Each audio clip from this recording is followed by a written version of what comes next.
Bueno, agradezco a la institución, agradezco a la facultad, a todos, a mis amigos que están todos acá. Podríamos haber ido a un café y... gracias Fernando, gracias a la facultad, gracias a todos. Estoy contento de volver a la facultad, es un honor. Bueno, a cierta altura de la vida te das cuenta que podés hablar de historia, de tu propia historia. Ya recorrimos bastante camino y cuando uno mira para atrás se da cuenta de muchas cosas. Se da cuenta cómo salieron los partidos porque tenemos el diario del lunes. Sabemos qué cosa hicimos y por qué lo hicimos. O si no sabemos por qué lo hicimos, podemos ir a buscar las raíces de por qué hicimos tantas cosas. Esa es una buena noticia. La mala noticia es que somos viejos. Esto es la realidad. Y les decía, bueno, en el desarrollo de una profesión tiene que ver muchísimas cosas. En mi caso puedo constatar que el contexto tiene mucho que ver. Y la historia tiene mucho que ver. No la historia, solamente la historia que leemos, la historia teórica, enciclopédica, sino la historia personal de cada uno de nosotros y teniendo la especialidad de arquitectos, de urbanistas, ciertamente muchos episodios que para la gente son normales, nosotros los analizamos con otra óptica, obviamente. Sabemos que cada acción del presente tiene una relación con nuestros conocimientos del pasado. Sabemos que cada obra nuestra del presente ha seleccionado algún elemento del pasado. Ya directamente esta selección de algún elemento del pasado, que puede ser teórica, puede ser un dibujo de una revista, puede ser una fotografía. Yo en mi caso ahora los reconozco cuando trabajo. Digo, vienen al papel, no al papel, a la computadora ahora, elementos que una vez te enseñaron. No solamente los elementos gráficos o teóricos, sino tu propia vida. Me doy cuenta que mi actividad, cuando tuve que armar esta charla, mi actividad se desarrolló solamente 10 años en Argentina y mucho más en Italia. Son casi 30 años que yo trabajo en Italia. Pude separar un poco las cosas y ver la génesis de casi todos los trabajos. Argentina, 1980-1990. La ciudad de La Plata es una cosa que yo creo que nos seña a todos nosotros. Es un maravilloso cuadrado imperfecto, o es un cuadrado maravillosamente imperfecto. Esto lo descubrimos ciertamente con la especificidad, pero hay otros aspectos que son implícitos en vivir en La Plata. Nos movemos a 90 grados, nos movemos haciendo bordes entre un lugar y otro, y cuando vamos a un lugar siempre vamos derecho. Siempre vamos derecho o doblamos a 90 grados, En todo caso, tomamos una diagonal para cortar el camino. Pero caminamos derecho, y atención, decimos los platenses, hay que aprender a caminar derecho, porque en una plaza te podés equivocar y tomar por una diagonal, ¿verdad? Hay un concepto geométrico del movernos cotidianamente. Digo esto porque me di cuenta, cuando llegué a Italia, que el concepto es diverso. Cuando te dicen, anda derecho, no significa andar derecho geométricamente, significa seguir el camino principal.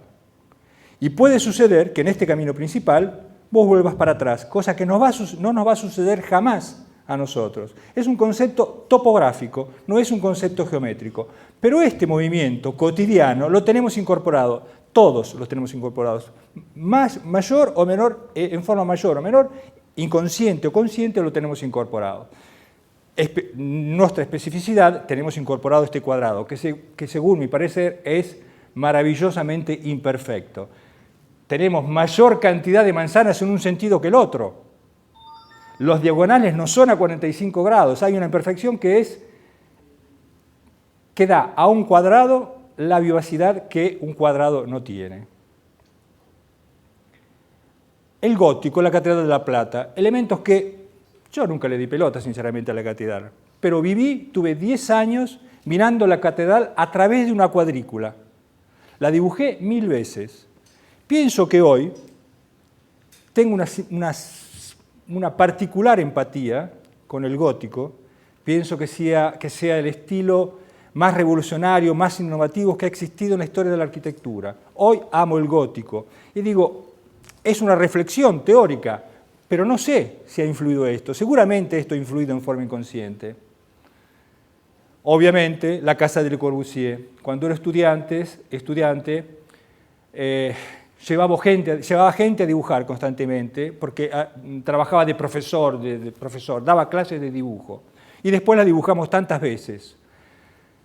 La planta, la grilla perfecta, cosas que nos apasionaron siempre, porque la teníamos en La Plata. Hace pocos días estuve con un arquitecto napolitano en Puglia, un tipo modestamente formado, y cuando le dije que era de La Plata, dijo, la mejor obra de arquitectura de Le Corbusier, y me la dibujó. Es muy particular y es, yo diría, casi perfecta. La cuadrícula, la rigidez de un sistema estructural y la incorporación del espacio, la fachada.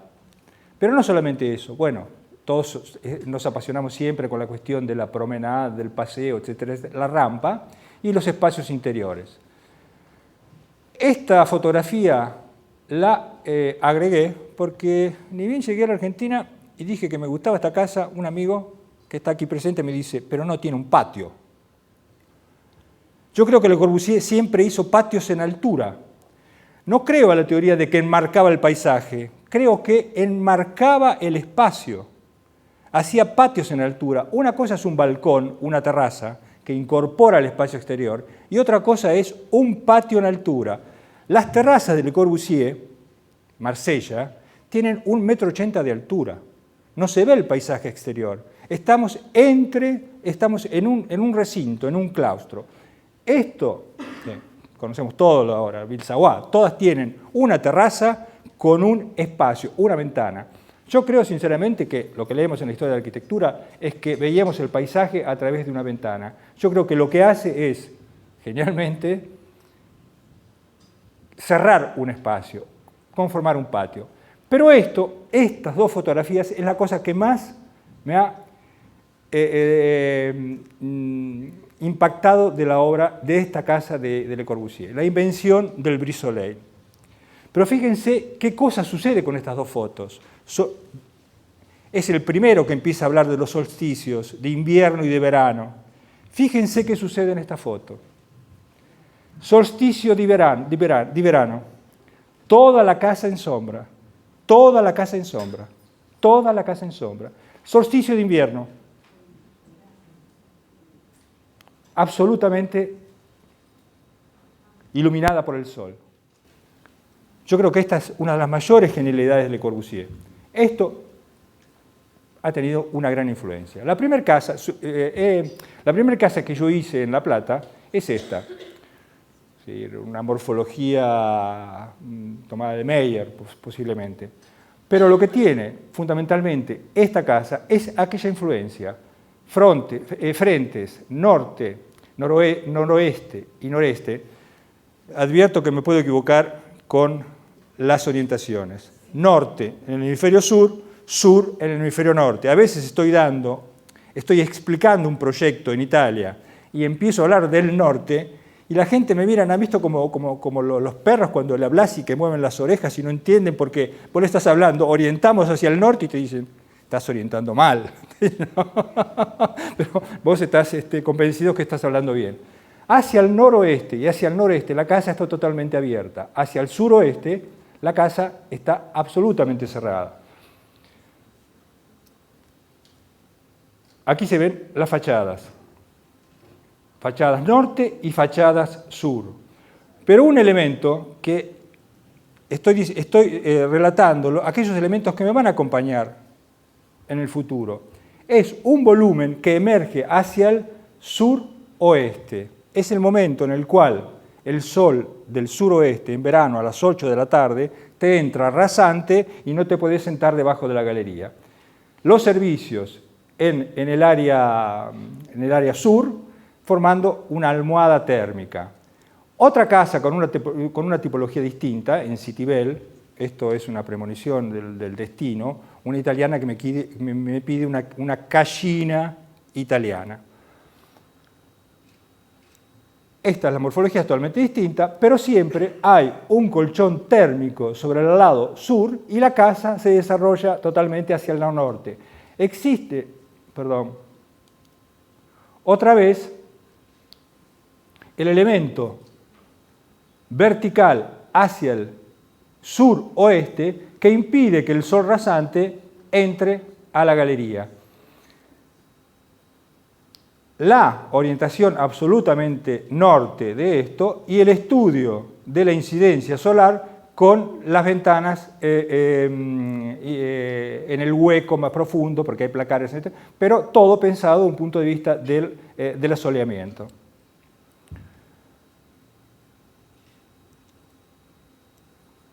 Este es un proyecto que hubiese querido realizar, que lo hice con mi amigo el pájaro, gran provocador, Biasotti y Cecilia Alsina. Este es un proyecto que yo siempre lo muestro porque es el proyecto que me hubiese querido realizar. Vuelvo para atrás un segundo para mostrar otra cosa que siempre me va a acompañar. Esto es un cubo perfecto. La obsesión del cubo.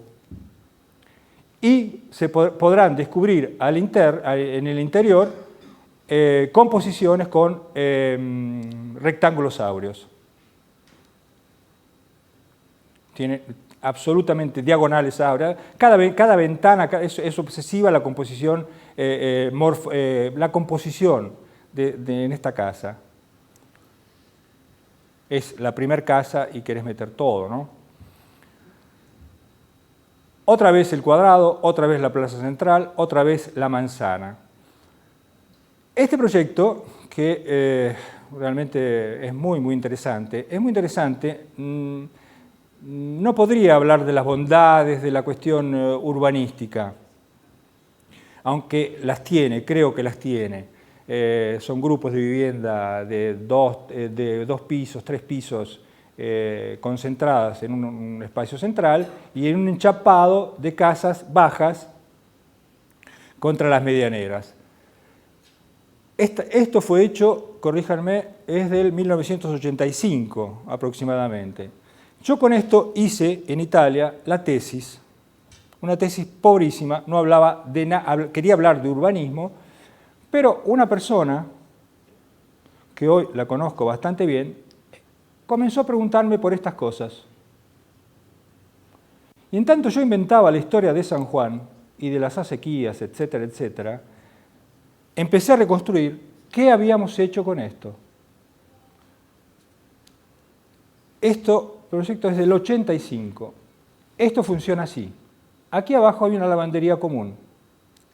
El aire húmedo entra por las torres, entra en las cocinas donde se pone la servilleta húmeda, humidifica y entendemos que produce aire acondicionado.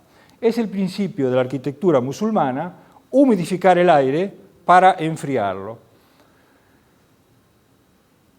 Hay una corriente de aire que pasa por los dormitorios y pretendíamos refrigerar las casas con un sistema absolutamente natural. Se tomaban las corrientes de aire dominante, habíamos estudiado bastante bien lo que era la arquitectura musulmana, pero absolutamente ignorantes de hacer una arquitectura de tipo sostenible, una arquitectura de tipo ambientalista. Sinceramente, hablo por mí, la única cosa que nos importaba era hacer una arquitectura confortable para gente de pocos recursos. Creo que en ningún momento pensamos en el ambiente. Debo decir que la tesis pasó por esto y no por la cuestión urbana.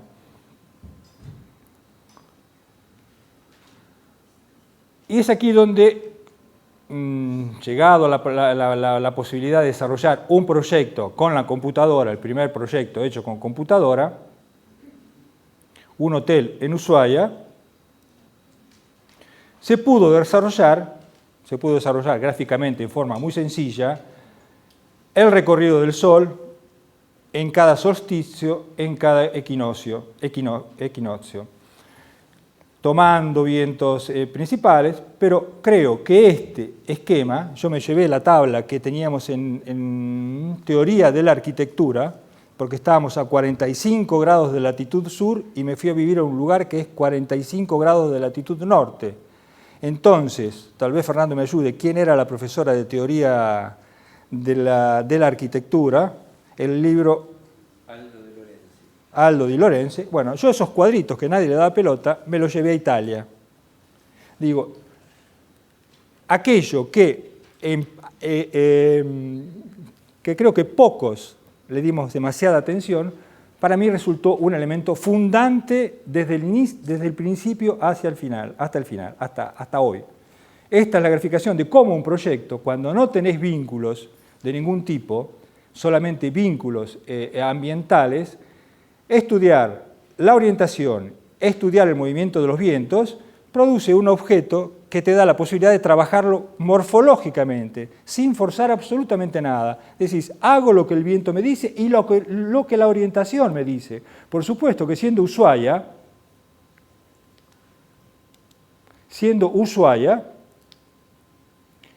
la forma del edificio tiene que tener una mayor exposición para ganar sol todo el año y evitar las zonas de sombra. Cuando trabajamos en latitud 45 grados sur o norte, hay que pensar también en la sombra.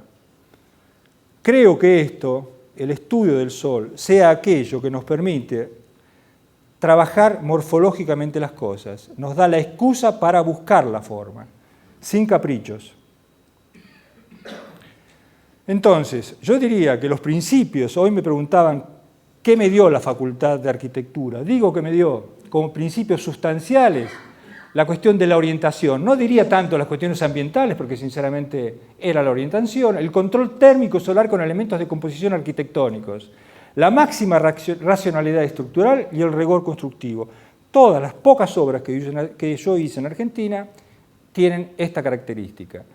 Los complementarios es la expresión formal, la selección matérica, los elementos de composición, elementos arquitectónicos y recursos tecnológicos. Y me podrán decir, sí, pero las estudié mucho para que sean bellas. Sí, pero creo que sí, que los elementos sustanciales son los primeros, no los secundarios. Es decir, la forma mentis que me ha dado la facultad es aquella de considerar que la cuestión estética no sea la cuestión principal. Es más, es prácticamente una cuestión reñida con la buena arquitectura. Esto es lo que consideraba en la Facultad de Arquitectura. Es decir, que me ha dado la Facultad de Arquitectura, una racionalidad al palo. Y siempre he considerado que es difícil hacer correcta arquitectura. Siempre he considerado que es difícil hacer correcta arquitectura. Si es bella, mucho mejor. Pero una arquitectura correcta, en mi experiencia personal, es difícil llevarla a cabo. Es decir, ¿qué considero una arquitectura correcta? Es aquella donde todas las variables en juego de la arquitectura forman un engranaje continuo, forman una unidad, donde no hay elementos que chocan unos con otros, sino que se complementan unos con otros.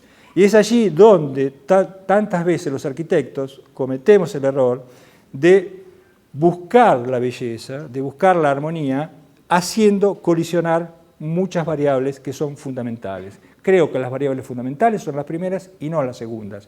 Y reconozco tener una particular obsesión por la cuestión morfológica.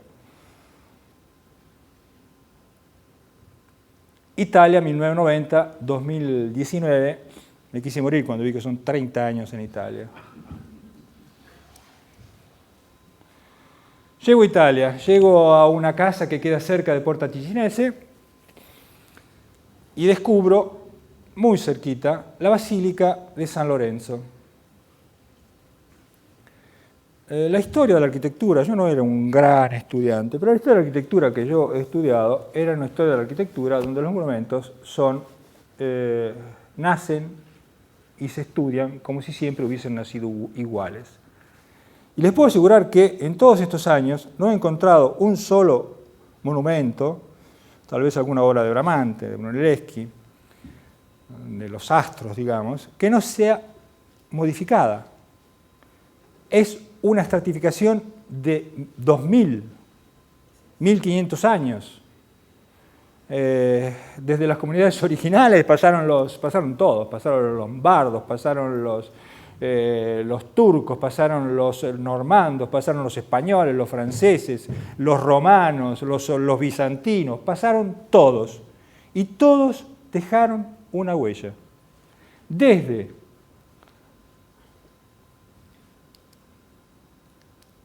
Perdón,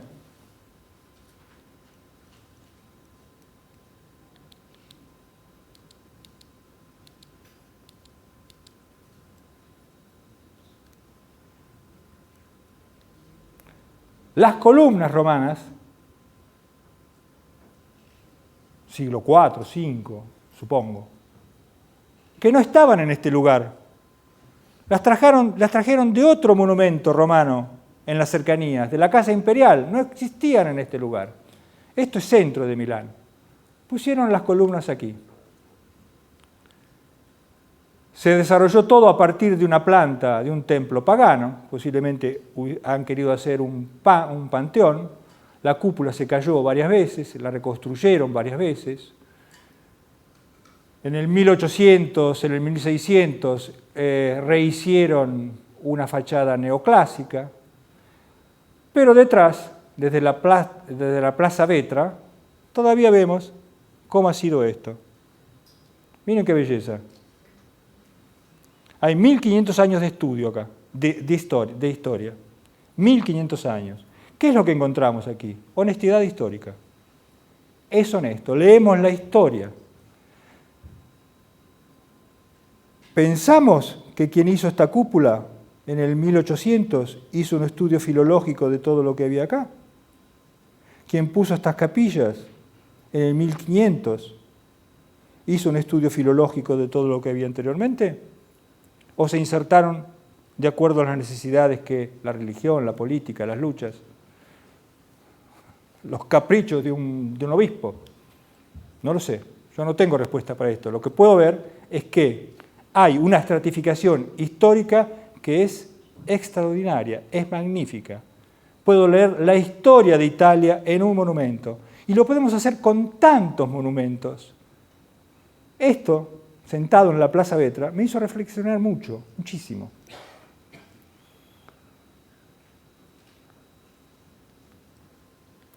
Esta es la planta central original, se supone que habían hecho un panteón, después superpusieron un cuadrado, y miren cómo fue creciendo.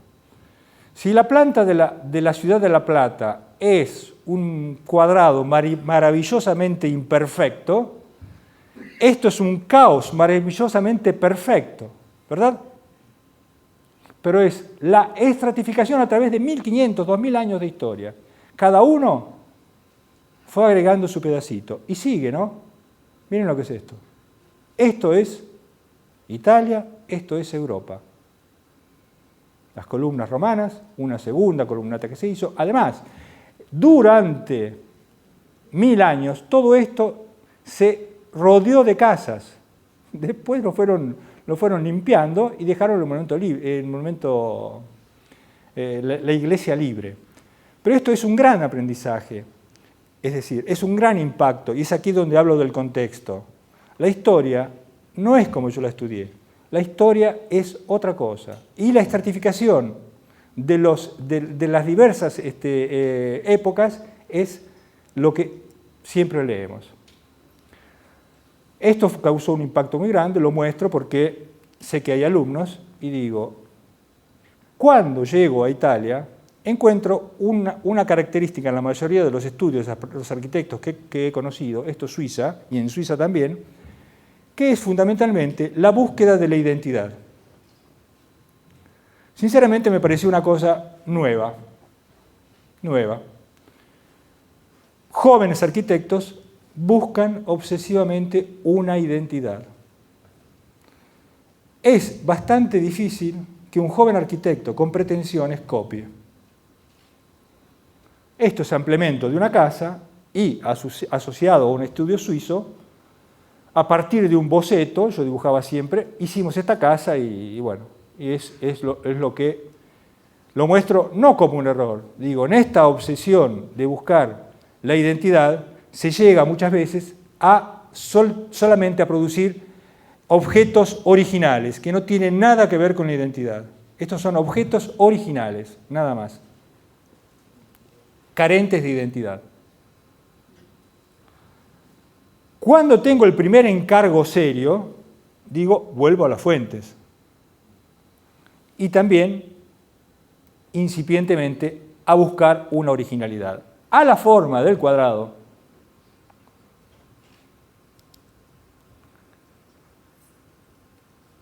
perdón,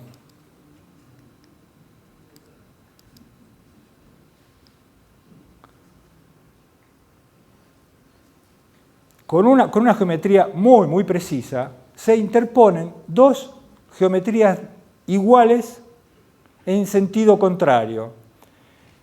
Tengo conciencia de buscar la imperfección en el cuadrado. Hay un corte en este sentido que se repite en este otro sentido. Este encastre produce colisiones que no son absolutamente premeditadas, son colisiones más casuales, pero no se puede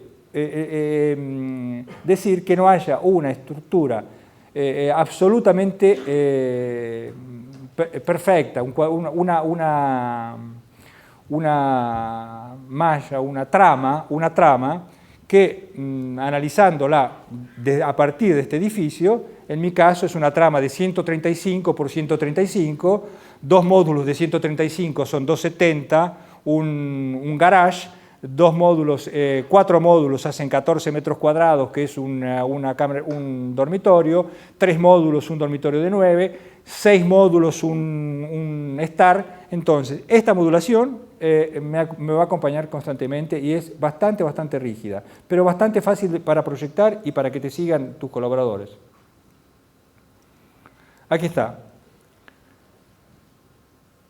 Lo que se puede ver en esta fila de casas es que los principios aplicados en la arquitectura de La Plata continúan siendo exactamente los mismos. Hacia el sur en este caso, todos los locales habitables, un almohadón térmico de servicios con escaleras, baños y cocinas.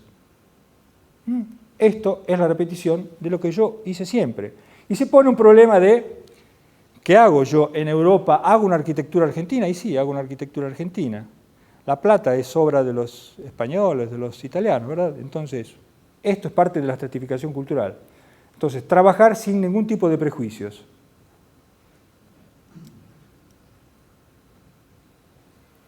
Trabajar como se trabajaba en La Plata, con ladrillo y hormigón, posiblemente con influencias españolas, contemporáneas, y la asimetría entre los encuentros de los ángulos. Siempre los elementos de contención del sol, de la iluminación. Las fotos son muy viejas. Y en las casas apareadas, siempre el mismo criterio. Totalmente abiertas hacia el sol y totalmente cerradas hacia el norte.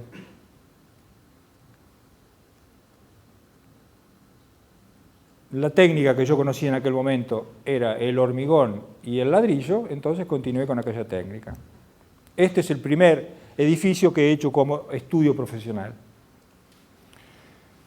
Acto segundo, gano un concurso, creo que es el concurso más importante que he ganado por lo significativo que es para mí. En los últimos años de la facultad yo fui docente con Fernando y nuestro tema era siempre la parte urbanística y la parte de arquitectura social, era Fonavi, sí.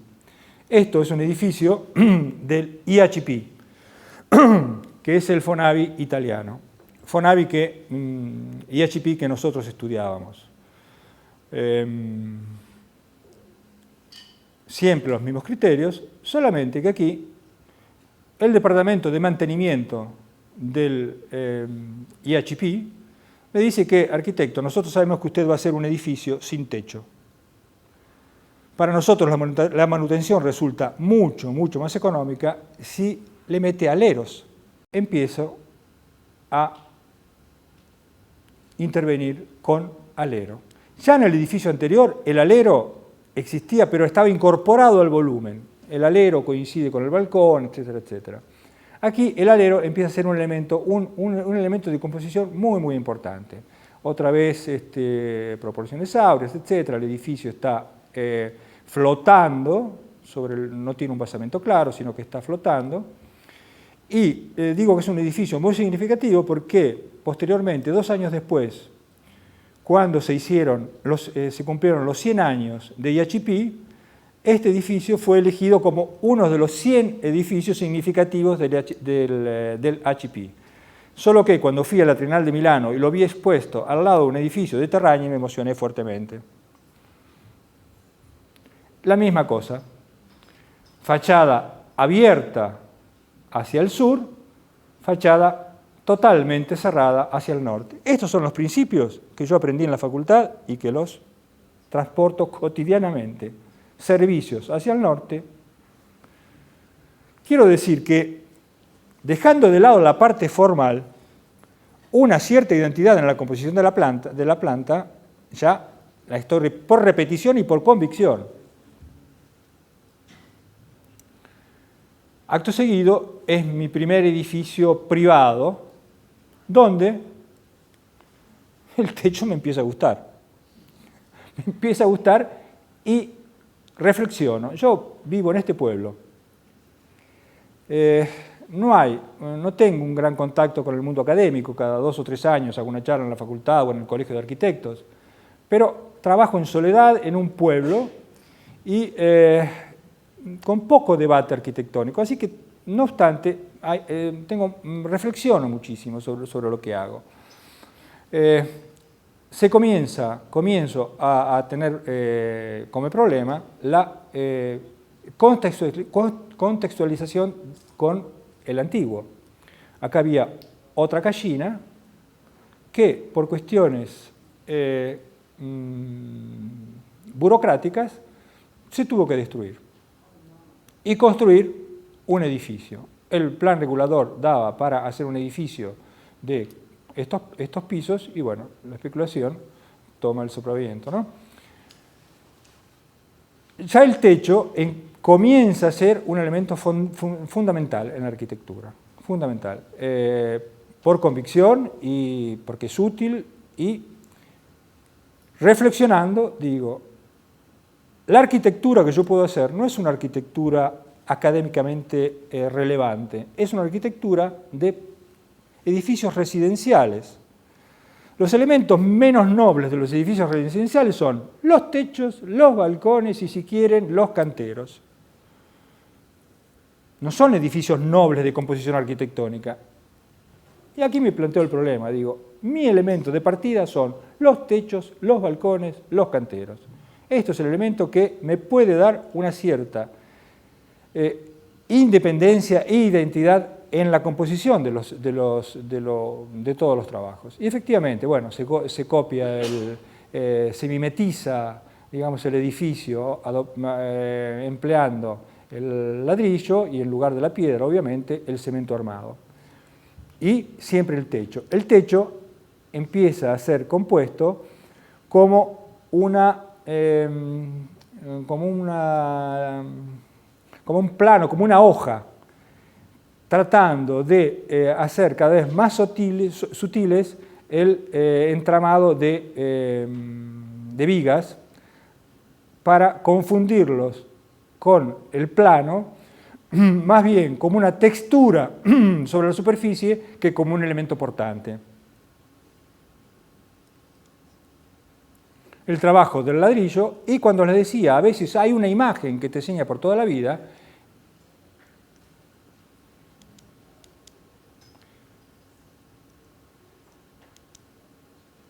en este caso, un librito muy pequeño, no me acuerdo, que estudiábamos arquitectura, mostraba una foto de Sannazaro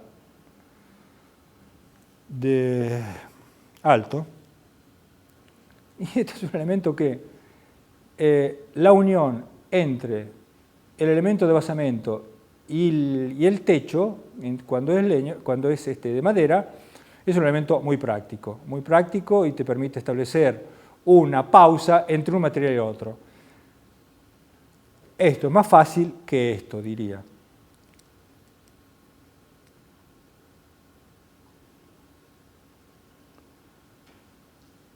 Siempre el techo empieza a ser despegado de la estructura portante, donde se puede. Siempre el mismo criterio de servicios en el lado norte y aperturas en el lado sur. Esta planta se repite constantemente. Esto es mi actual estudio. Aquí se ven la separación entre el techo y el basamento de hormigón y ladrillo. Y comienzo a establecer, poco por pasión, el diálogo entre los espacios interiores y la escultura.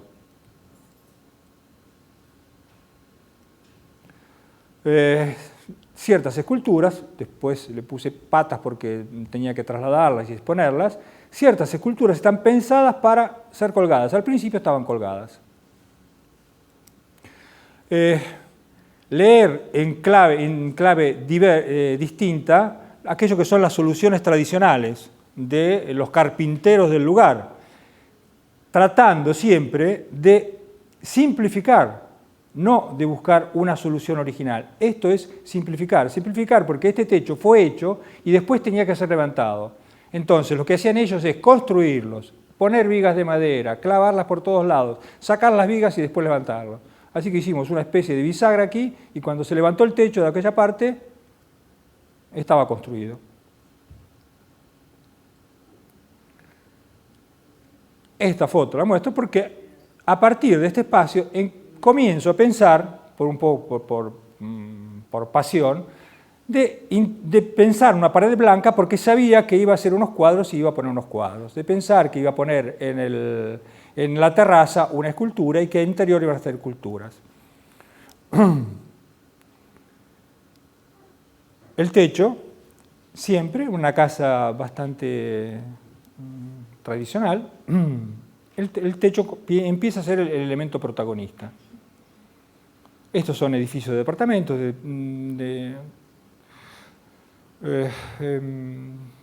relativamente económicos,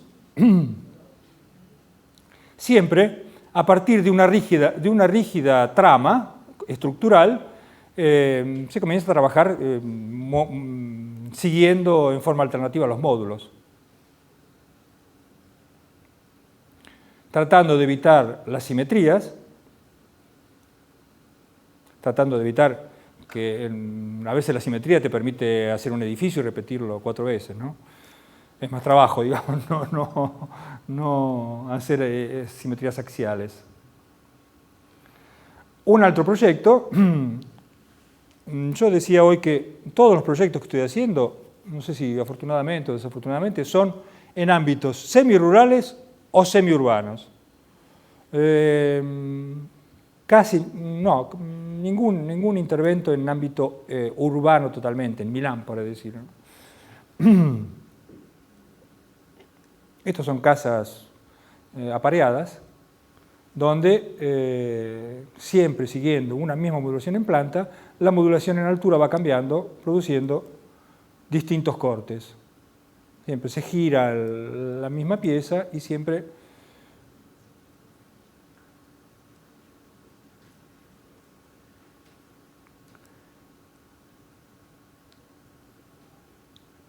esta es una experiencia con una estructura en hormigón para favorecer aquella separación que les decía anteriormente entre el techo y la superficie dura, entre el basamento. Para evitar las vigas de encadenado, toda la estructura viene hecha en hormigón.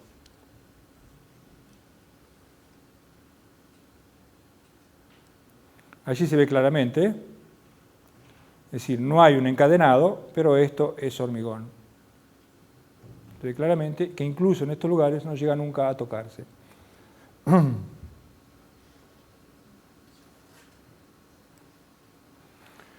Este es otro edificio, este diría que es en ambiente semiurbano. Esto es ambiente semiurbano. Las formas son dictadas exclusivamente por el plan regulador. Hay que hacer un edificio máximo volumen te pide el cliente, lógicamente, y en el volumen que emerge del plan regulador hay que hacer un edificio.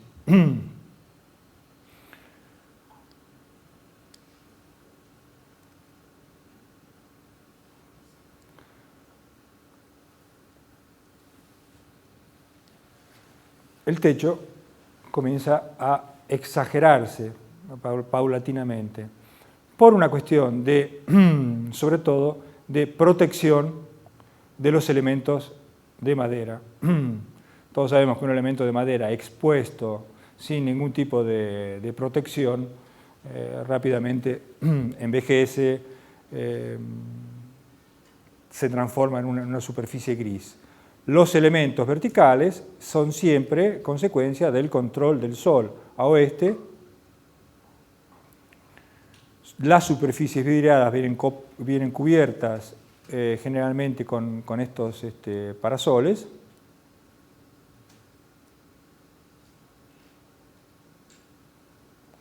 Y los elementos decorativos es la pintura absolutamente.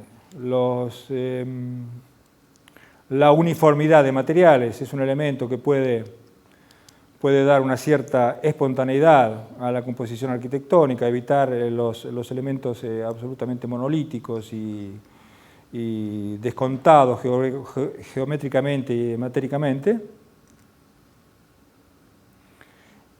Y la conjunción entre elementos viejos conocidos, el balcón enmarcado de Le Corbusier y los techos en madera. Repito, es un camino en el que ya estamos embarcados sabiendo que estos son los elementos que pueden dar al estudio una cierta identidad. Esto es el espacio interno, esto es el estudio de lo que ahora es mi socia. Otra casa similar, donde siempre el estudio del techo en base al plan regulador no es justo decir que hay un estudio morfológico de esto y esto es la consecuencia de un estudio morfológico muy acabado. Es simplemente el plan regulador aplicado, qué es lo que el plan regulador admite. En este caso, un elemento que esconde todos los servicios, paneles solares, paneles fotovoltaicos y todas las chimeneas. Lo que implica pensar una planta bastante ordenada para poder salir verticalmente con todos los servicios.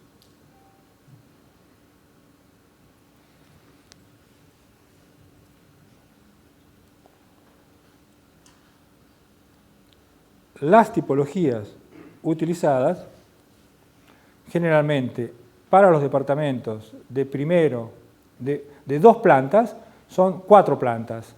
Son siempre departamentos en doble altura, sea en la planta baja que en la planta alta.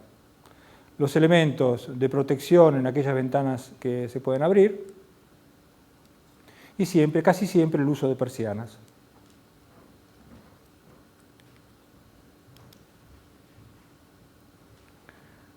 Los ingresos ya vienen estudiados prácticamente desde el punto de vista plástico, desde el punto de vista, no digo como en escultura, pero con una intencionalidad plástica. Digamos, siempre hay una intencionalidad plástica.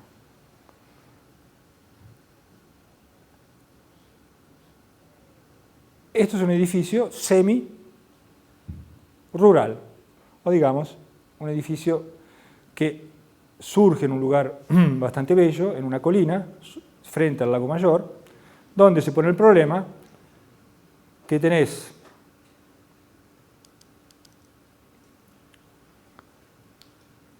la orientación peor con la mejor vista.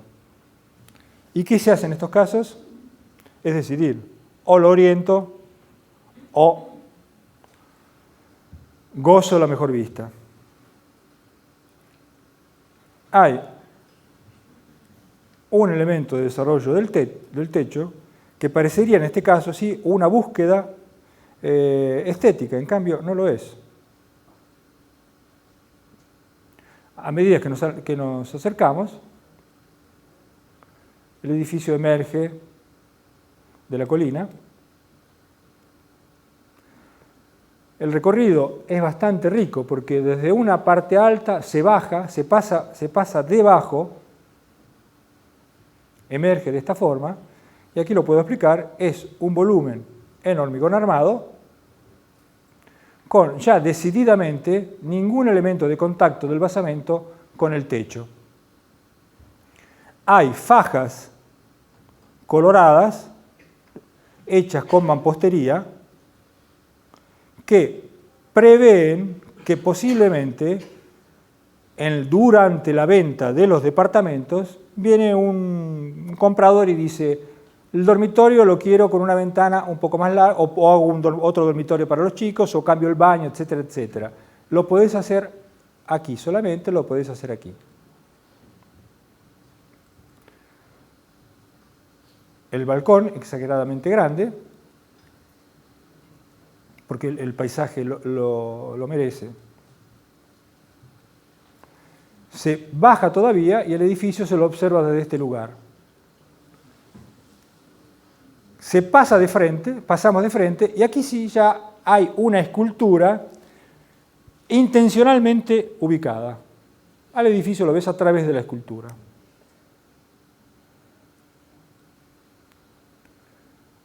Es una estructura muy, muy simple, son balcones y techo.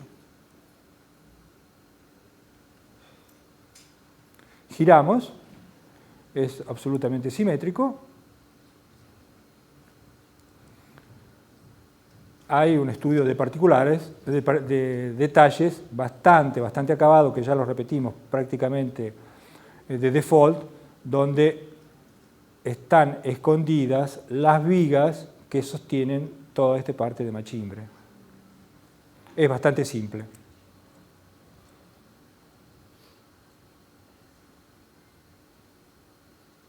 Se gira. Sigue siendo todo vidriado, es decir, totalmente separado el techo del basamento.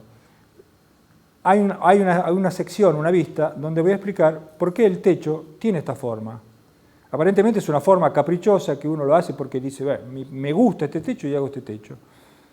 Y es, debo decirlo, una cuestión absolutamente especulativa. Lo que permite el reglamento es hacer en este último piso una altura media de 2,70 metros, de 2,40 metros. Vos podés poner 2,10 metros acá y 2,70 metros aquí, y sabés que la media va a ser 2,40. Pero el reglamento te dice: cada local tiene que tener una altura media de 2,40. La cosa se complica. Entonces le ponés 2,10 acá, 2,70, 2,10, 2,70. Dormitorio, media 2,40, baño, media 2,40 y estar comedor, media 2,40. Este es un ejemplo magnífico para, en el pueblo dicen: Sosa es un artista, y Sosa es un especulador. Porque hizo este edificio diciéndole al comune: mirá que las trabas que vos me ponés, yo las puedo resolver. Pensabas que no podía ser ningún local de 2,40, y en cambio que está. Con esta condición dada, yo creo que hay que buscar la morfología que trate de hacer un edificio que sea bello. Es un hongo porque, siendo en pendiente, hacemos el menor excavación posible. Entonces, tengo que decir que este edificio es absolutamente racional y que esta forma, que aparentemente parece una forma muy rebuscada, es una forma que sigue absolutamente la reglamentación y las formas constructivas mejores.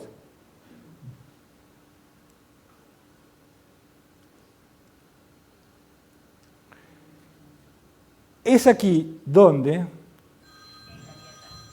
hay un un conocido teórico italiano, histórico, que dice: Dios está en los detalles. Creo que es un poco exagerado, pero si estos detalles no fuesen así, el edificio sería muy, muy distinto. Creo que trabajar los detalles, diseñar los detalles, haciendo que el detalle tenga el espíritu, el mismo espíritu que la obra general, hace a una obra coherente. Vemos mucha arquitectura, y mucha arquitectura italiana, de arquitectos con un cierto éxito, que entregan una planta 1 en 100 y el edificio, aunque sean edificios con éxito, no son edificios que son coherentes. No son coherentes, ¿por qué? Porque el detalle, la construcción del edificio, se abandona el espíritu del boceto. Hasta el final, yo creo que un edificio se hace coherente cuando hasta el último detalle se sigue el mismo objetivo. No es fácil llegar a la obra y hacer que el detalle se haga, y yo estoy trabajando en un medio que es absolutamente provincial. Entonces viene el carpintero y te dice: ¿para qué lo querés así? Viene el que hace las canaletas y dice: ¿para qué lo querés así? Se necesita una persona que sea muy tenaz y muy tosuda para hacer en obra aquello que la carta dice.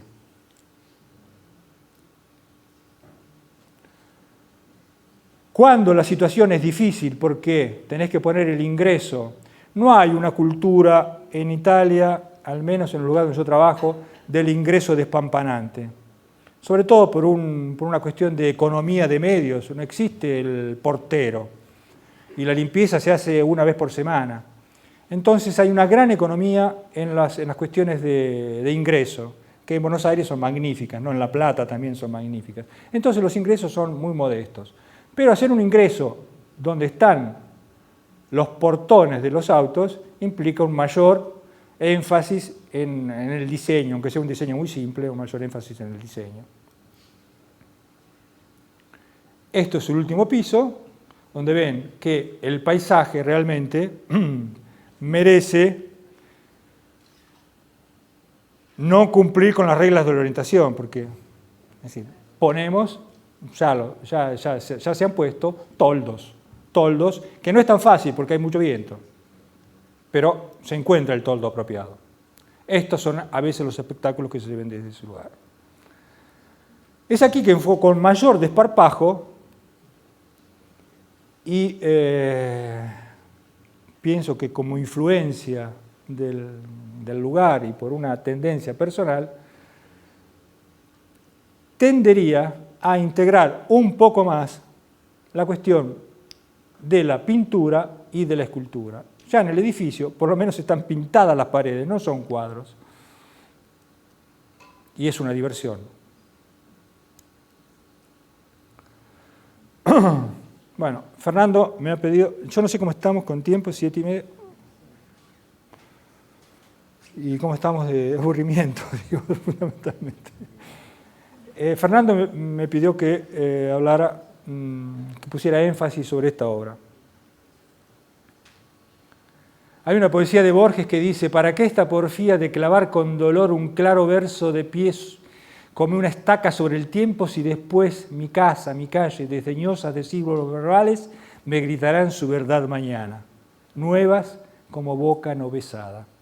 Yo me pregunto, dentro de 50 años, ¿cuál será el mejor de estos tres? Esto es una intervención muy, muy interesante, porque, curiosamente, en todo este casolare, este grupo de casas, que es muy interesante, Bienes Ambientales lo ha descartado. No ha puesto un vínculo sobre este grupo que es realmente bello. Es realmente bello. Es realmente bello por lo que ha sido, por lo que es y por lo que culturalmente hoy significa. Estas casas están llenas de egipcios, marroquíes. Mi cliente es un belga. Es una imagen de una sociedad integrada culturalmente, contaminada culturalmente, que ya hace bello el trabajo. Digo afortunadamente, bienes ambientales no tenía absolutamente nada que ver aquí. Este edificio que ha sido construido fue construido a conciencia. El plan regulador me decía, lo podés demoler y hacer una casa nueva, sin ningún tipo de vínculos, sin ningún tipo de vínculos. Creo que la responsabilidad del profesional está en saber evaluar cuáles son los verdaderos vínculos. No me interesa que bienes ambientales no me diga que hay vínculos, cuando es evidente que hay vínculos. Es evidente que hay vínculos y es evidente que a esto hay que recuperarlo. Yo no necesito que un maestro me diga tenés que recuperar esto, tenés que recuperar aquello. Esto es evidente que no se puede destruir. Y esta ha sido una fortuna desde el punto de vista que ha dado mayor libertad para trabajar y segundo, demostrar a las instituciones que es posible trabajar a conciencia. Esto es el edificio terminado, es una foto maravillosa. Son fotos, la mayor parte de las fotos fueron publicadas en una revista alemana, estas son mías, por eso son bellas fotos. Este es el estado inicial del edificio. Es imposible tener que destruir esto, ¿no? Pero vemos cómo a través del tiempo, la estratigrafía que hablábamos de los edificios monumentales y significativos, sucede en todas partes, con todas las construcciones. Estas son comunidades campesinas que han tenido hijos, han tenido nietos, todos se venían a vivir acá, posiblemente un peón, posiblemente los parientes que venían de Argentina. Todos, cada vez que venía uno, cada vez que nacía un hijo, se agregaba algo. Las familias tal vez eran diferentes, pusieron un bañito afuera.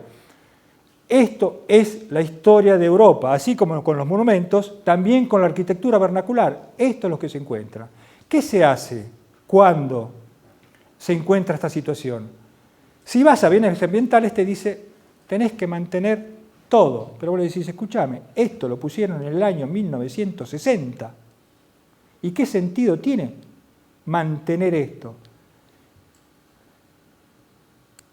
Hay que hacer un estudio filológico, a lo cual yo le respondo, yo hago una actividad siguiendo el filo lógico.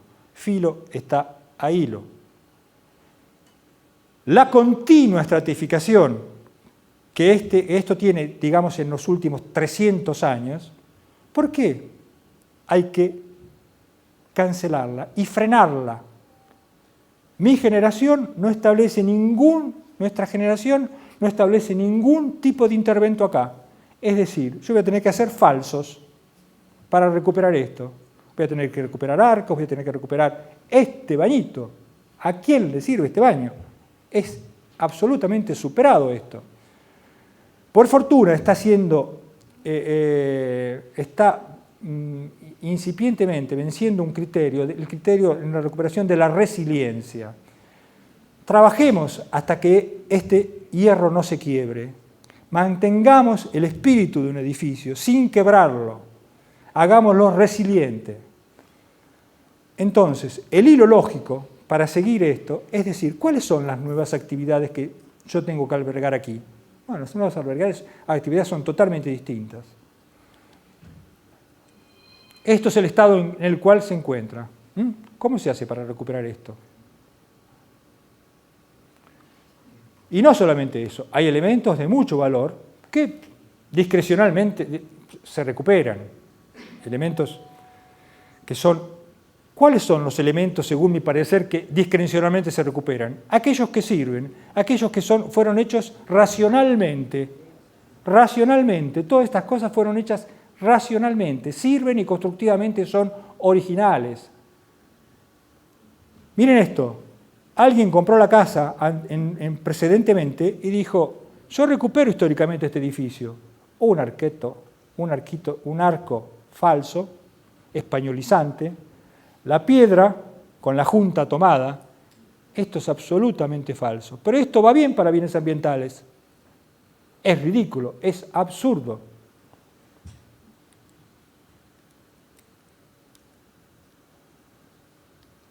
Se puede demoler todo, demole todo. Esto es el estado en el cual se encuentra. La intervención no es fácil, porque hay que buscar los elementos que a juicio discrecional son significativos, demoler y construir. Vos tenés un proyecto, pero la ejecución en un lugar como este es eligiendo. Hay una pared que tiene un valor, un cierto valor histórico, significativo, la recuperamos. Te llaman a la mañana por teléfono y te dicen, la pared está temblando, ponele enseguida una viga de acero. Y seguir el hilo lógico del desarrollo es trabajar con los materiales que se encuentran en el lugar y con la mano de obra que se encuentra en el lugar, según mi criterio, adaptándolo a las nuevas necesidades funcionales. Las nuevas necesidades funcionales son maravillosas. Es una escuela de arte, es un museo, o ambas a la vez, y el criterio del propietario, que es un belga, repito, es contaminar la historia, contaminar culturas. En el patio existen los marroquíes, existen los egipcianos y existe él, que es un científico belga. Se está cayendo este muro, reforcémoslo con los materiales que tenemos, con hormigón armado. Esta era la reconstrucción que se estaba haciendo y que para los expertos de bienes ambientales funcionaba. Jamás visto una pared original con piedra y juntas tomadas. La solución a esto es intervenir con los materiales contemporáneos del lugar, con la mano de obra del lugar, tratando de resolver absolutamente todos los problemas en clave contemporánea, en clave moderna, en clave del momento.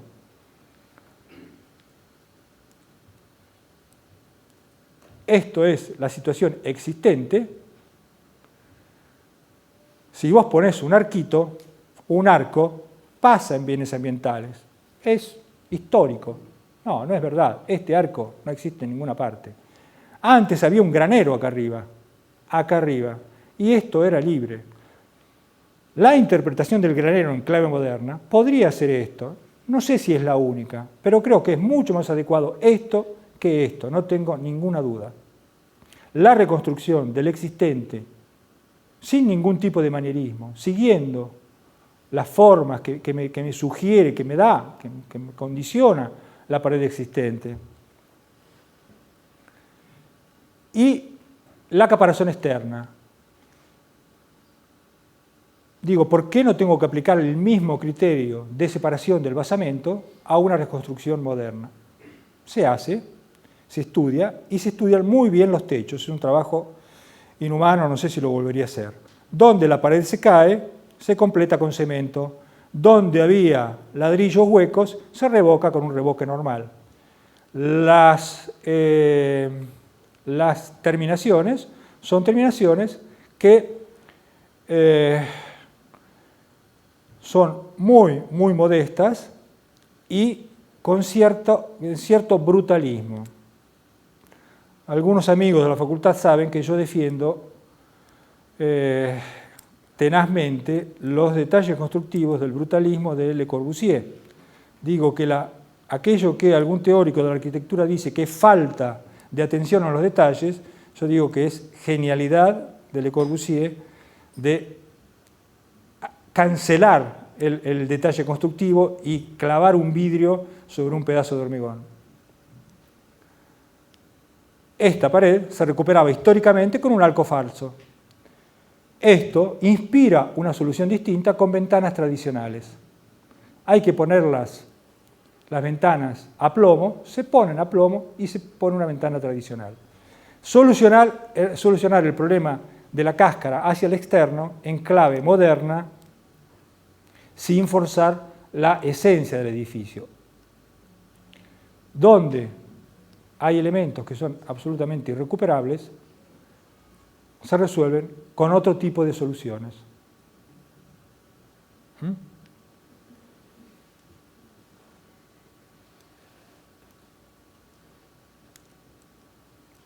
En algunos lugares, por cada necesidad, una solución distinta.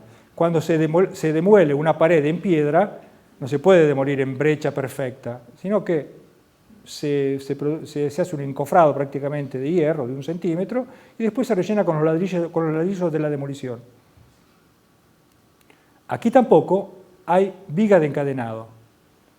Lo que se hace en este edificio es una especie de araña de hierro, vamos a llegar a eso, el cuadrado, que podría ser la fachada de la primera casa que hice, un cuadrado descompuesto en tantos rectángulos áureos. Las paredes, cuando se caen, hacemos en obra una obra de hormigón que pueda sostener el existente.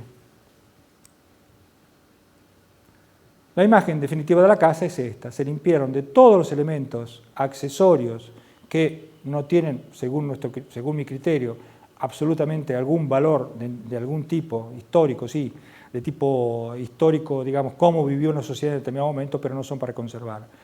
Conservar un edificio donde resalga la resiliencia de un edificio original, según nuestro criterio, es esto. Un edificio que sirve, orientado al sur, los locales fueron recuperados para funciones cotidianas del tiempo en que se vive.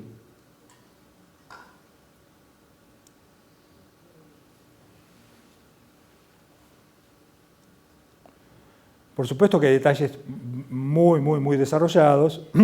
Estos son vidrios con mucha aislación. Se desarman desde el exterior y se vuelven a colocar y se colocan con la estructura.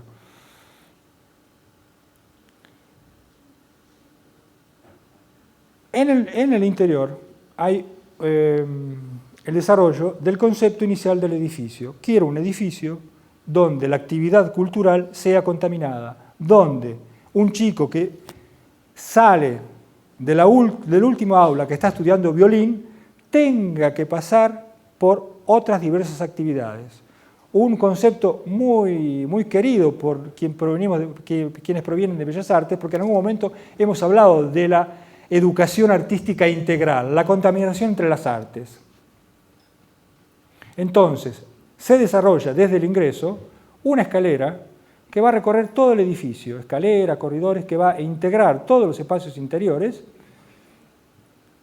en un elemento en acero que es absolutamente contrastante con las paredes recuperadas, con todas las paredes internas recuperadas.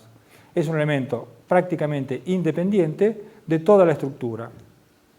Al cliente, con las viejas vigas, ambos coincidimos en la integración de la arquitectura en los interiores, en la arquitectura,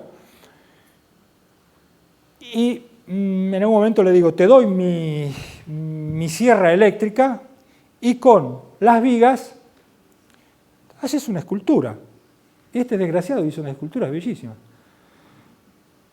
Copiando al rumeno Brancusi, yo la llamo a esta Francusi porque él se llama Frank, y son exactamente iguales. Es este elemento que recorre todos los espacios interiores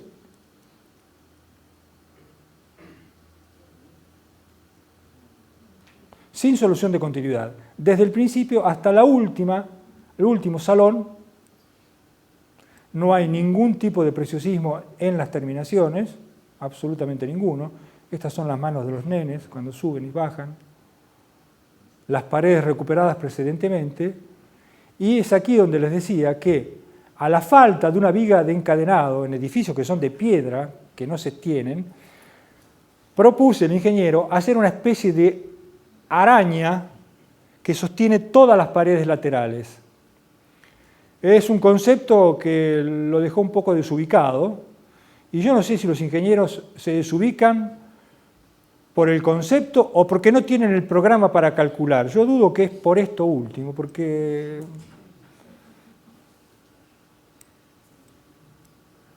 teniendo cuidado de no tocar las viejas estructuras, porque además no sabemos si lo soporta.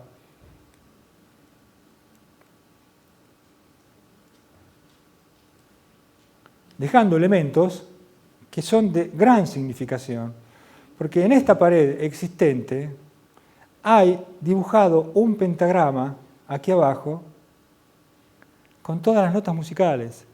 Son elementos significativos muy valiosos. Entonces son cosas que no son para demoler, ¿no? Ven,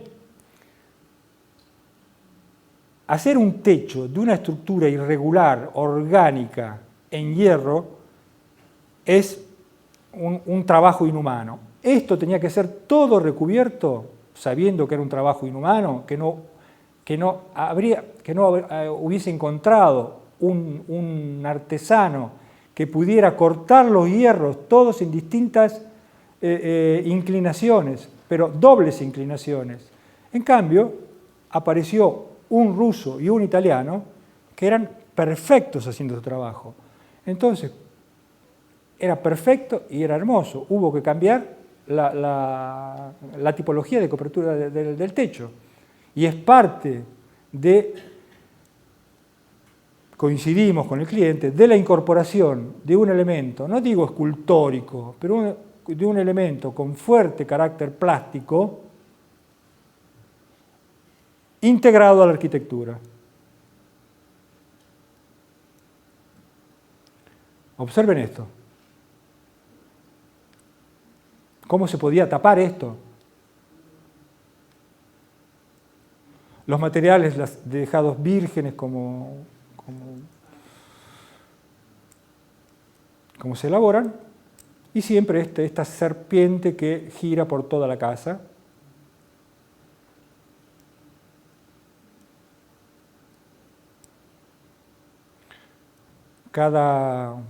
Entendí que Carlos Carpa no trabajaba por capricho resolviendo las cosas en el momento, sino que es imposible hacer un proyecto acabado y terminarlo, porque no se sabe las paredes que quedan, las paredes que sobreviven, no se sabe absolutamente nada. Es un trabajo que no sé si lo volvería a hacer. Cuando yo salgo de una sala de música, puedo pasar a través de un local donde están haciendo danza. Y para terminar, es un edificio que estoy terminando en estos días, que es la ampliación de una casa de un geriátrico. En el pueblo donde yo trabajo. Son 3.000 metros cúbicos para ampliar en todo este frente. En este momento hay una contestación muy grande en el pueblo contestando un edificio negro. Ya son todos viejos que están allí y lo pintás de negro. Solo que aquí, sí, con razón, bienes ambientales, me dice, tiene que haber un edificio que no impacte sobre el medio ambiente. No sé por qué, pero dice no impacte sobre el medio ambiente. Entonces yo le he respuesto al pueblo que ni siquiera Houdini, el mago Houdini, puede hacer un edificio que pase más desapercibido que esto. Yo lo hubiese querido hacer más evidente, pero les muestro el render porque no tenemos una perspectiva para sacar en este momento, está vallado el edificio.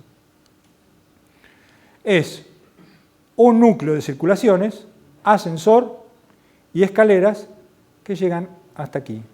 Esto hace una base de sustentación de 2 volúmenes, que es una cosa para aclarar. Cuando vos haces residencias, haces hospitales, haces edificios que son fuertemente vinculados con la función, tenés que respetar taxativamente la función. Cuando ya hay edificios que son más lábiles, un museo o una ampliación de un estar y un desembarco de ascensores, ya la cosa se pone mucho más libre y ya tenemos más licencias para poder trabajar el edificio con fuerte tendencia, no digo escultórica, sino plástica. Y esto es lo que se hizo en este caso. Una elaboración desde el punto de vista morfológico, volumétrico, y la inclusión ya consciente de un elemento plástico en superficie. Este es el edificio como se encuentra en el estado de hoy, como hoy. Es un pueblo que puede transformarse en interesante porque por esta parte están haciendo grandes estudios, están haciendo obras de bastante valor, esto de Chinotsuki.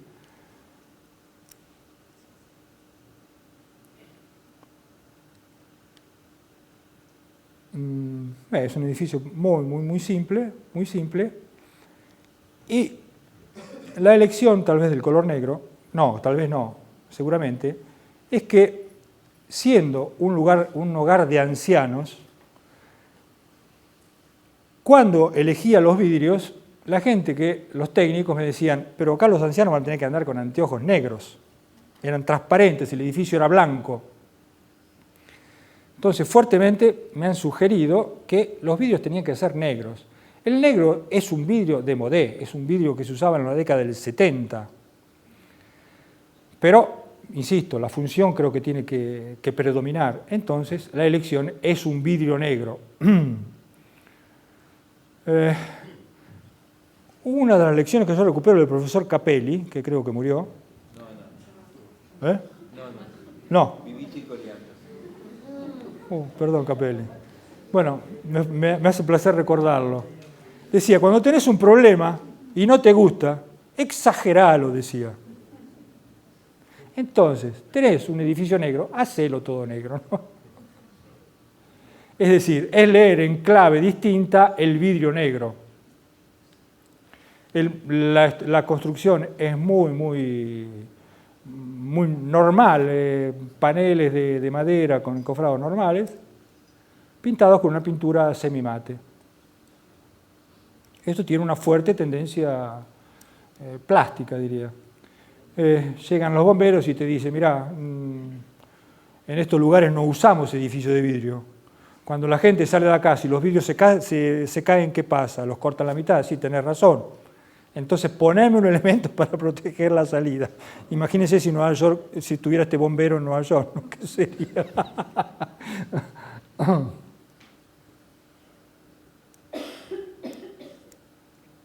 Este es el interior, realmente se necesitaba un edificio que sea totalmente vidriado. Y esto es el panel que les decía, que lo destapé antes de venir para aquí, que la inspiración es obvia, ¿no? En la cueva de las manos. Es decir, es obvia y no es un capricho regional, es que vi en este instituto una dedicación tan grande del personal hacia los viejos, tantas manos en ayuda a los viejos, que me pareció muy oportuno el tema. Termino con esto, prometo. Una casa bajo bienes ambientales, bajo la tutela de bienes ambientales. Esto es una iglesia, era una iglesia a dos aguas. Es un trabajo por realizar, 2 años en bienes ambientales. Acá había una iglesia con un fresco del 1300 a San Rocco. Este fresco hace que todo el edificio, que es muy grande, son 3.000 metros cuadrados, la parte que se ve sobre el centro histórico es esto, y lo que propusimos es trabajar en forma similar a la del edificio que ya que ya mostré precedentemente. El edificio le gustó, pero dijeron, niet, no. Acá va recuperado absolutamente todo. Estos son elementos en cemento aplicados, serán del 1970, estos son arcos del 1980, todo esto es falso. La iglesia, por supuesto, no existe más porque aquí pusieron una habitación, después cambiaron durante 300, 500 años, siguiendo, lógicamente, el cambio de la actividad de las personas. Es un caos. Propusimos, en forma muy vaga, decir, vamos a tratar el edificio de la misma forma que tratamos el anterior, tratando de recuperar donde se puede los elementos que seguramente datan del 1300, la primera peste, recuperando los elementos que realmente son de valor, que son antiguos, pero aquí no sabemos qué sucederá. Si podemos seguir haciendo lo mismo, lo haremos. El concepto será el mismo, ya que hay que hacer un encadenado, tengo que romper todos los techos, hacer un encadenado, revestir esto con plástico, señores, estamos haciendo un falso histórico obsceno. Esto viene rechazado y el que viene aceptado es esto. La sugerencia brillante del superintendente de Milán es poner ventanas como se hacían una vez. Absurdo. ¿Dónde se puede recuperar? Esto es lo que vieron desde afuera, de aquella grilla, esto se puede recuperar, se recaba, por supuesto que el cliente quiere sacar la mayor cantidad de departamentos posibles. se recaba esto. El interior, en cambio, dijimos, recuperando algunos elementos tipológicos y exagerándolos en forma exagerada, estos tímpanos, estos techos, se realiza un edificio moderno hacia el interior, no se ve de ninguna parte del pueblo. Esto es un intervento que se está terminando, son habitaciones, departamentos, en un medio semi-rural. Tenemos delante un campo de maíz. Es prácticamente igual al render que les di, y aquí el render es igual. Digo, construir un edificio igual al render, para mí no es un trabajo fácil. Depende de la capacidad de la persona que está todo el día en el edificio y toma de las orejas a los tipos y les dice, no, se hace así. Un edificio semi-rural, prácticamente. Siempre con el mismo criterio, servicios detrás, y esta es una casa que se encuentra en construcción. La apoteosis de los principios, aquellos que les conté del 82. Frente cerrado, totalmente abierto hacia el sur. Exageración del techo y con estos elementos se trata de construir una propia identidad. La parte hacia el sur es una simplicidad. El patio interior, que en alguna parte lo vimos en Argentina, a 2 alturas. Las protecciones, por los techos tan altos, las protecciones contra el sol, por el sol, protecciones en madera con fuertes voladizos hacia el exterior para proteger la madera. La construcción, un edificio Ushuaia que está parado por la crisis, y volviendo a Foja Cero, Caro Biasotti, el patio en la terraza. No lo construí ahora para decir que yo lo había pensado sino que el patio en la terraza, que no es una terraza, ¿no? Es un jardín en terraza absolutamente controlado y en una época de profusión enorme de grillas de todo tipo, creo que siempre la mejor solución para el control del sol es la propuesta por Le Corbusier. Este es un concurso, obviamente, no es un edificio que estoy haciendo, con un paisajista muy bueno catalán, Jordi Belmunt.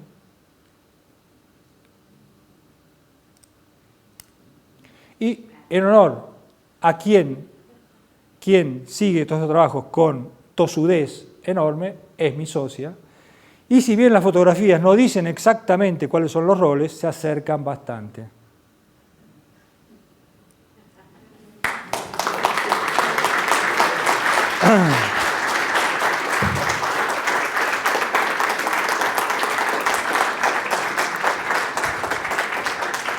Gracias.